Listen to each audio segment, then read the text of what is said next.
Putri yang Kubuang. Novel, Nyala Mentari.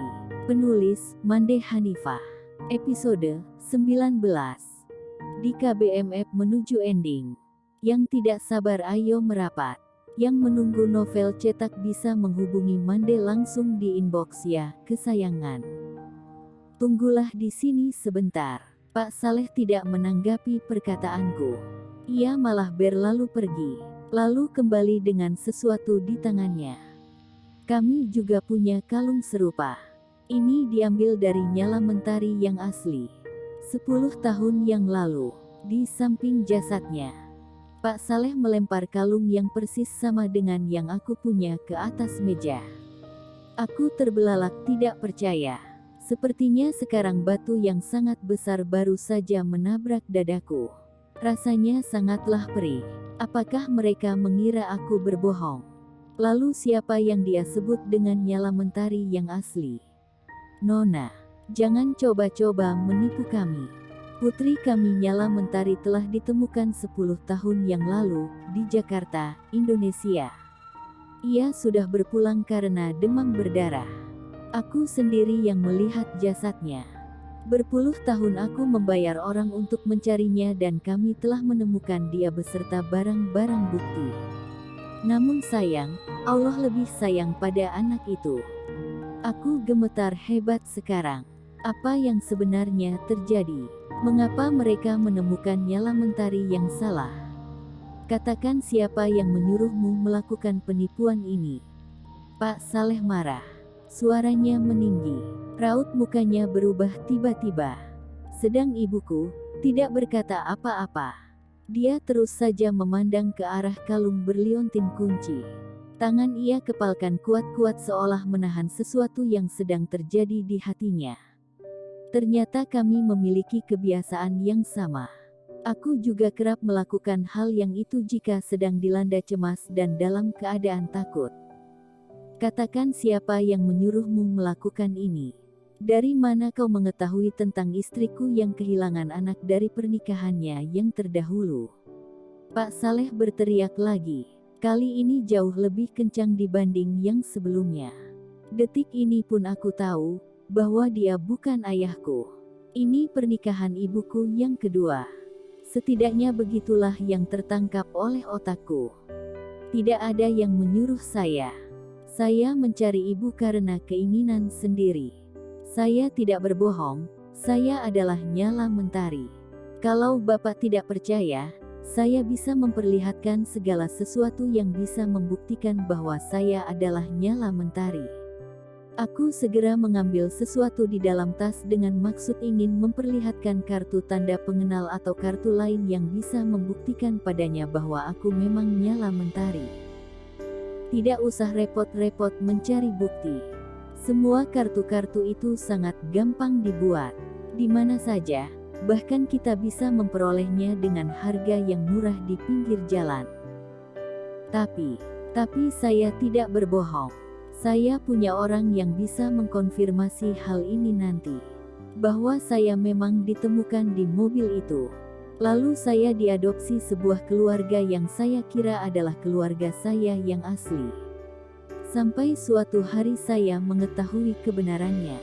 Bahwa saya adalah Putri Paula Mervit yang dia buang. Aku berbicara dengan lancar kali ini. Aku tidak melihat Pak Saleh, melainkan menatap mata Paula sangat tajam. Aku ingin ia mengingat semuanya. Namun perempuan itu tidak balik menatapku. Ia masih terpekur pada kalung berliontin kunci milikku. Jangan coba-coba menipu kami. Kau bisa berurusan dengan yang berwajib nanti. Penipuan-penipuan murahan macam ini bukan kali pertama untuk kami. Silahkan laporkan saja, agar semua menjadi jelas, Bapak. Biar mereka yang menyelidikinya. Entah mendapat keberanian dari mana aku sanggup menantang Pak Saleh. Sungguh saat ini tiada lagi yang kutakutkan. Aku siap untuk segala kemungkinan. Dan pantang bagiku untuk bersurut ke belakang, setelah sejauh ini. Setelah semua yang aku korbankan. Sekarang katakan apa yang kau inginkan. Uang. Berapa? Aku akan memberikannya. Asal jangan ganggu lagi istriku. Jangan ingatkan lagi ia akan masa lalunya. Kau tidak tahu bagaimana ia berjuang untuk melupakan mimpi-mimpi buruknya. Saya tidak butuh uang Anda, Bapak yang terhormat. Saya hanya ingin ibu saya tahu bahwa saya masih hidup dan hampir mati karena mencarinya. Saya hanya ingin dia mengetahui bahwa Allah telah menjaga saya karena doa-doanya. Saya tumbuh dan hidup layak karena doa yang mungkin saja ia langitkan setiap malamnya. Cukup, aku tidak mampu lagi bertahan. Benteng pertahananku roboh. Aku segera berlutut tepat di hadapan ibu, menatap persis ke bola matanya. Jika aku benar putrinya, biarlah bahasa batin yang bicara.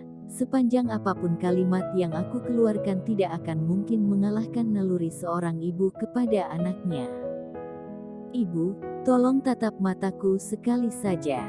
Lalu katakan bahwa kau tidak mengenalku. Katakan bahwa aku bukan putri yang kau lahirkan. Katakan juga bahwa kau tidak pernah mengharap aku ditemukan. Air mataku tidak lagi terbendung. Kubiarkan ia menjadi saksi bahwa aku merendahkan diri hanya untuk sekadar diakui.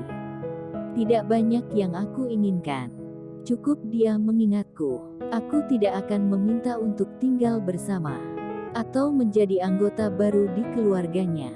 Aku hanya ingin merasakan hangat peluknya meski akan menjadi yang pertama dan terakhir kali untukku.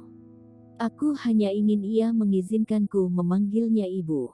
Sekali saja, hanya itu. Aku tidak meminta lebih. Ibu, aku Nyala Mentari. Bukankah nama itu yang kau hadiahkan untukku? Agar aku bersinar layaknya matahari. Tolong ibu, tolong lihat mataku sekali saja. Jika setelahnya hatimu tidak bergetar maka aku akan pergi dan tidak akan menampakkan diri lagi. Aku Nyala Mentari, ibu. Putri albino yang kau letakkan di kursi belakang mobil waktu itu. Ibu, aku mohon, sekali saja, lihatlah mataku.